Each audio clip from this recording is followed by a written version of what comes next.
celebrate, because this is an awesome opportunity for you to be able to study abroad. My name is Michael Chen, and I'm a current intern at the Office of International Education, just right behind my right shoulder right there. I'm here to present to you a health and safety video in regards to the pre-departure phase of the study abroad experience. A little bit about me. I was able to study abroad in Galway, Ireland, which was a fantastic experience for me to experience another culture, experience different costume environments, and be able to have a white professor be abroad with me. Whew, that Disney gets me tired. Anyways, so this video is really a good opportunity for you to offer information in regards to the pre-departure phase to go abroad. So, without further ado, here's a health and safety video offered by me, Michael Chen.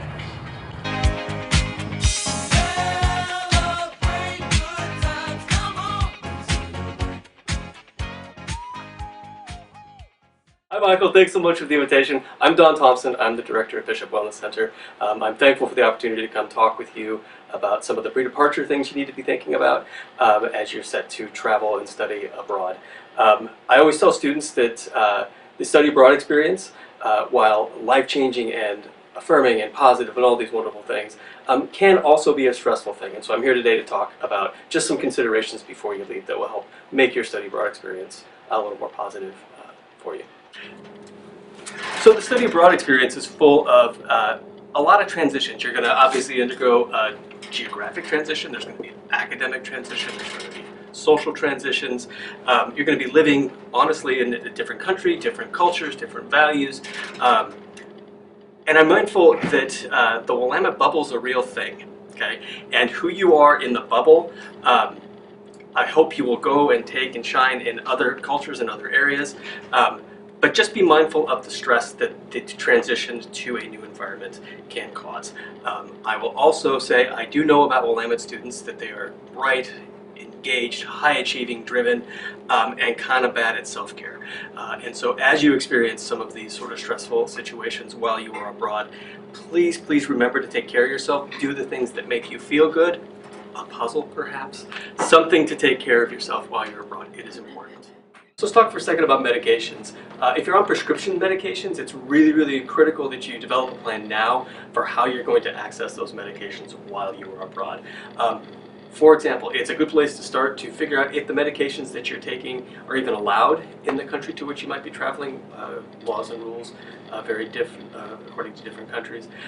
So figure out a plan now, work with your prescriber now to have enough medicine to last you through your study abroad experience, or alternatively develop a plan to get some while you are there.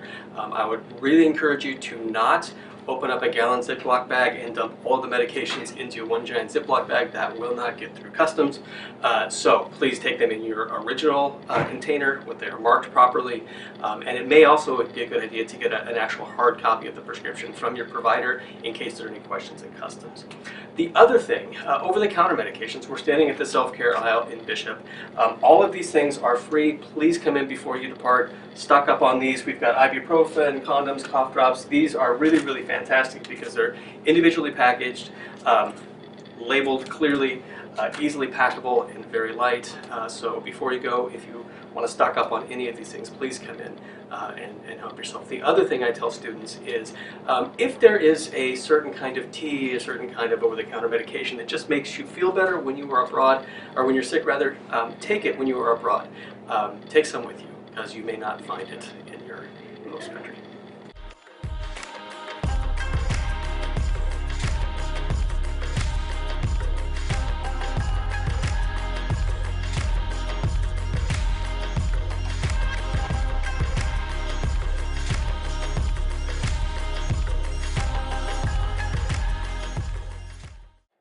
So we also encourage students to take care of some of their preventative health needs before they leave. Things like get your physicals done now. Go to the dentist. If you've got a cavity that's been bothering you, now is the time to get that fixed. Go visit the optometrist. Take an extra pair of really old clunky glasses. You will break your glasses when you're abroad, I guarantee you. So take an extra pair. If you happen to be starting a medication, make sure you allow enough time to sort of adjust to that before you go. So talk to your provider now about developing a plan. This is just really important. So here we are in the Mind Spa in Bishop Wellness Center with our multi-setting massage chair that is free for students, by the way. So let's talk for a second about health insurance. It's important to figure out how your health insurance will be utilized while you are abroad. Talk to your insurance provider now. Make sure you have coverage while you are abroad. I also encourage students to take with them, print out before you go, a claim form that you can then give to your provider there. It's also not unusual to have to pay cash up front or pay out of pocket up front for healthcare while you are abroad, so be prepared for that as well. So it's of course our hope that you find Willamette to be a supportive and inclusive and affirming place, but I do caution you to be aware that that might not be the case in the country to which you might be traveling. Cultures differ, laws differ. There are a couple of really good websites available in your and referenced in your study abroad handbook. The ILGA website is a fantastic place to start. You can figure out which country you're going to go to and click on that country and learn all about the laws, the rules, the customs, unspoken customs, the cultural beliefs around all the intersecting identities in that country, because again, it may be different here. The State Department website that is also in your handbook is also a really good place to start.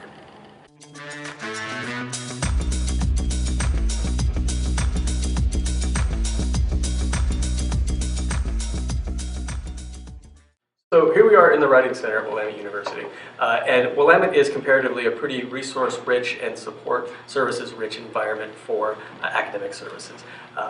And I'm so thrilled that so many of our students utilize these here. With the academic transition that is sure to occur when you study abroad, I'd encourage you to get familiar with the academic supports available to you on the campus to which you're traveling. The other thing I'd like to remind students is we know about 10% of our students on campus here utilize academic accommodations through accessible education.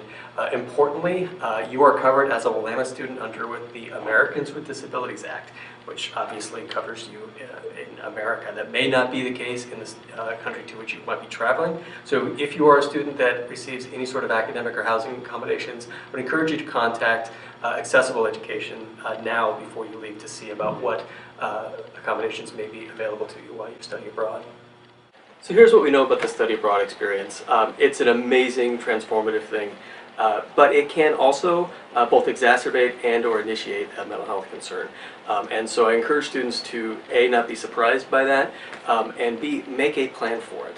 I'm so glad that so many students utilize mental health services and that the stigma is being reduced. I'm so thrilled about that. Students are seeking care, and that's a great thing. While you are abroad, access may be different. Cultural norms around seeking care may be different. So again, go back, talk to your provider now, and develop a plan now for how you might seek care while abroad. I really cannot overstate the importance of taking good care of yourself and practicing good self-care while you are abroad. The sleep change alone is enough to really sort of spin some students out at times. So please take care of yourself.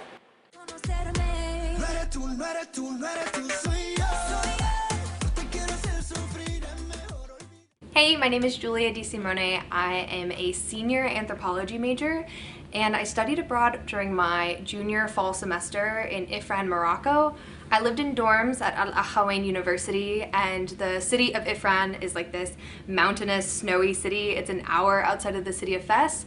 And while I was abroad, I got the opportunity to take lots of classes in African politics and development, and got to study with a professor who actually works for the UN Development Program, which was really cool.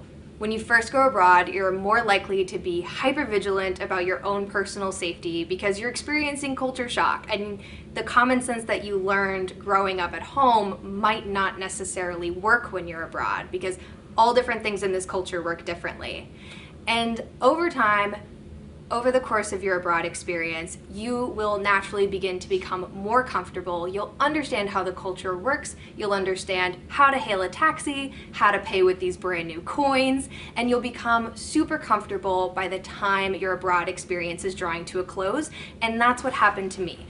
By the time I was ready to leave for Morocco and was actually taking a night train to Casablanca to fly back to Europe, I thought I was just like a local. I was super casual about personal space and about watching my belongings, and I was way too comfortable, and I actually had my purse stolen. And so my advice to you would be that you have to negotiate being like a local and doing like they do, but also being aware of your own personal safety and about the fact that you stand out because you most likely don't actually look like a local and people can tell you're not from here. So you could stand out and potentially be more of a target than other locals are. So all the advice that's in your handbook about personal safety is really important to keep in mind. Wear your passport in a money belt on your person, have copies of your ID and passports in your bag, don't put all your money in one place, have your belongings attached to you at all time, don't let them be like in a different train compartment, all those types of advice, even if the locals around you aren't doing that. All that type of advice is really important so that your personal safety comes first, and your personal safety and well-being has to come before blending in.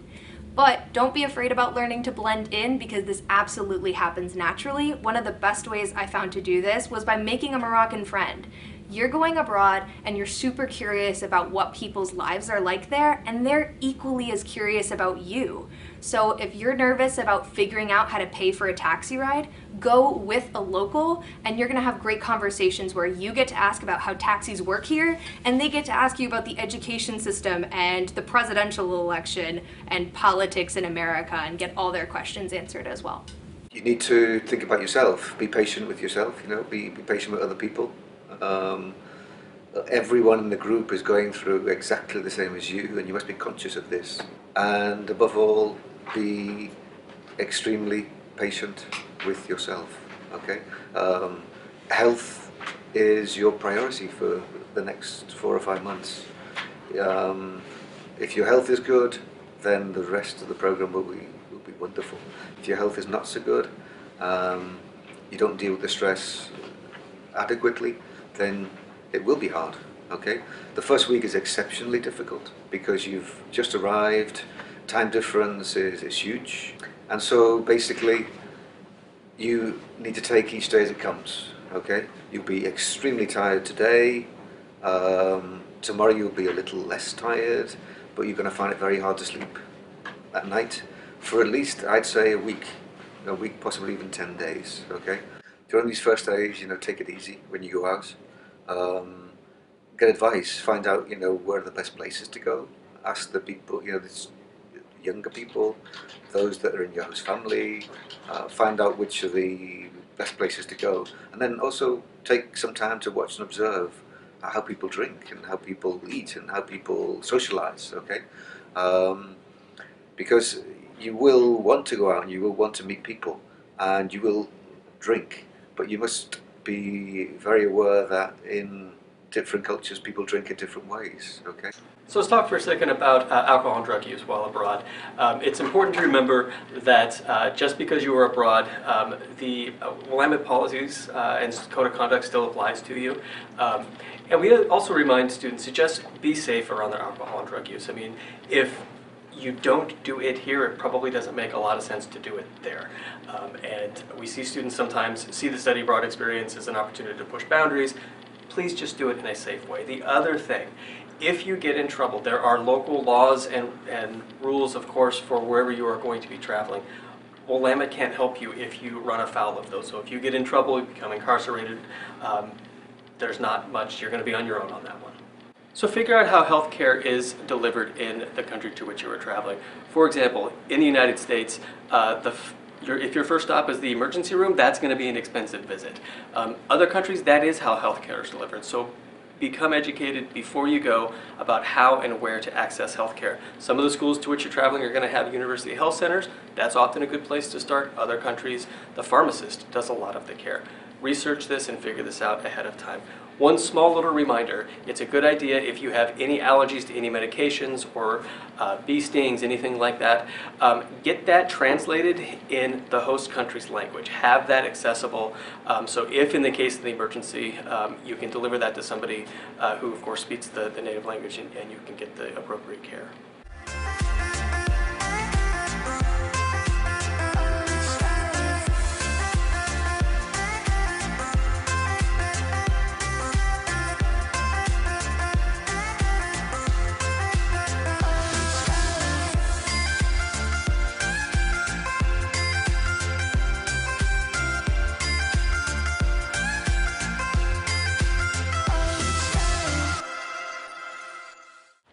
Hi Hi, Don. Hey, Michael, how's it going? Good to see you. I'm alright, hanging in there. Yeah? Yeah. Want to pull up a chair and have a seat? Yeah, that'd be awesome. I just came back from my study abroad experience, and my friends and family interactions with them is just not the same anymore. I'm really struggling. Just do you have any words of wisdom for me? Yeah, well, first off, glad you came and talked to me. Not a surprise. Of course, what we know about the return is it's a whole lot harder than people think it is. I Yeah, can say this, it's a process. How you feel today is not how you're going to feel tomorrow or next week. And 2 steps forward and 1 step back is how this is going to go. But over time, things can and do get better for you.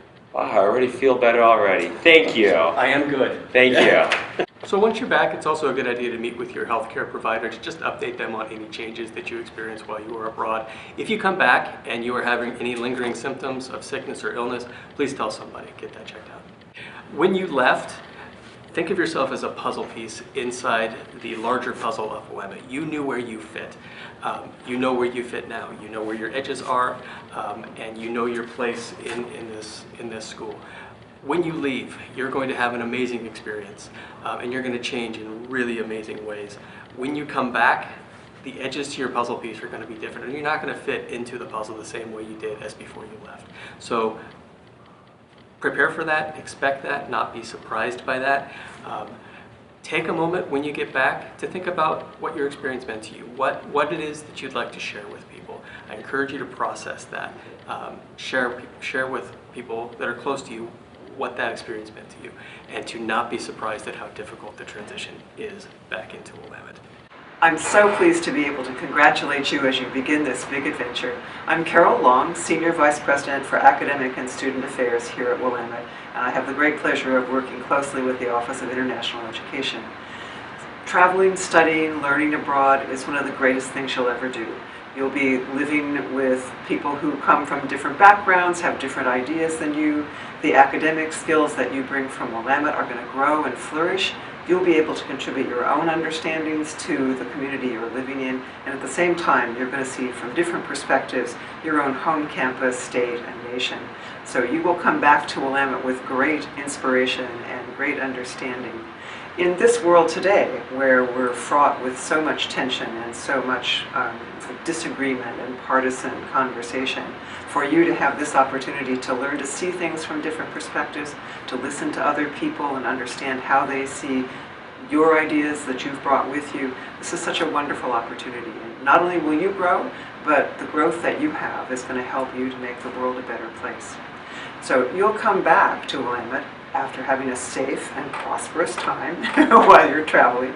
And we'll be so happy to see you back, because when you come back, sometimes people feel when they've studied abroad and they come back after a semester or a semester in the summer or something, sometimes when they get back to their home campuses, they feel like nobody understands them, right? Because you've changed, you've become a different person, you've had an opportunity to carry yourself differently in a whole different environment. And sometimes people get home and they kind of say, nobody understands me here. We're here for you when you get back, and we want to know how you've changed and grown, and we'll be eager to talk with you and hear from you what your new perspectives are. So, bon voyage, best wishes, have a wonderful time, and we'll be so excited to see you when you come home.